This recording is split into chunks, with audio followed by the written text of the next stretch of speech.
പ്രമേഹ രോഗികൾ സ്ഥിരമായി ചെയ്യുന്ന ഒരു മിസ്റ്റേക്ക്, അവരുടെ പ്രമേഹ രോഗത്തിന്റെ അളവ്, അതായത് ബ്ലഡ് ഗ്ലൂക്കോസ് ലെവൽ പരിശോധിച്ച് അത് കൂടുതലുണ്ടോ കുറവുണ്ടോ എന്ന് മാത്രം നോക്കും.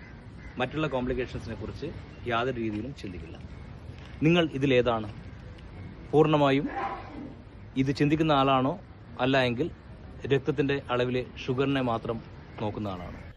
ഒരു പ്രമേഹ രോഗി അനുഭവിക്കുന്ന പ്രയാസങ്ങൾ നിങ്ങൾക്കറിയാമല്ലോ. കൈകാലുകളിൽ വേദന, തരിപ്പ്, മരവിപ്പ്, പുകച്ചിൽ, സ്പർശനശേഷിക്കുറവ്. പുരുഷന്മാരിൽ ഉദ്ധാരണശേഷി പൂർണ്ണമായോ ഭാഗികമായോ തകരാറിലാവുന്നത്. രാത്രിയിൽ ഇടയ്ക്കിടെ മൂത്രമൊഴിക്കൽ, മൂത്രത്തിൽ പത, രക്തത്തിൽ ക്രിയാറ്റിനിൻ്റെ അളവ് കൂടി വരിക.